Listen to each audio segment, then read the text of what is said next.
रक्षाबंधन का त्योहार कैसे शुरू हुआ।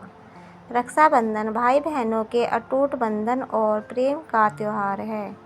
इस दिन बहनें अपने भाई की कलाई पर रेशम की डोरी वाली राखी या रक्षा सूत्र बांधती है और कामना करती हैं उसका भाई दीर्घायु हो। वही भाई बांधने के बाद बहन को उसकी रक्षा करने का वचन देता है। इसके अलावा इस दिन भाई अपनी बहन को राखी बंधवाने के बाद कुछ तोहफा देते हैं।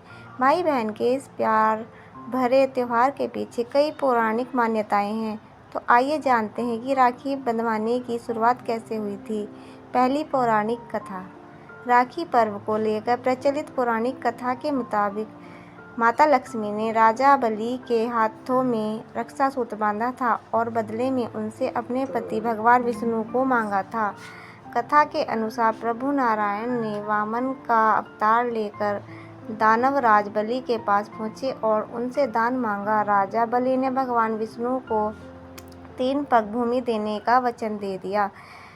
भगवान विष्णु ने एक पग से आकाश लोक और दूसरे पग से पाताल लोक नाप लिया और जैसे ही तीसरा पग उठाए तभी राजा बलि का घमंड टूटा और उसने अपना सिर भगवान विष्णु के सामने रख दिया।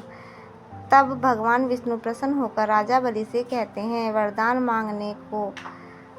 तब वरदान मांगते हुए राजा बलि भगवान विष्णु से कहा कि प्रभु आप हमेशा मेरे सामने रहें। इस पूरे वाक्य का पता जब माँ लक्ष्मी को लगा तब वह परेशान हो गई और विष्णु को वापस लाने के लिए रूप बदलकर राजा बलि के पास पहुंच गई। वहां उन्होंने बलि को अपना भाई मानते हुए उनके हाथों में रक्षासूत्र बांध दिया।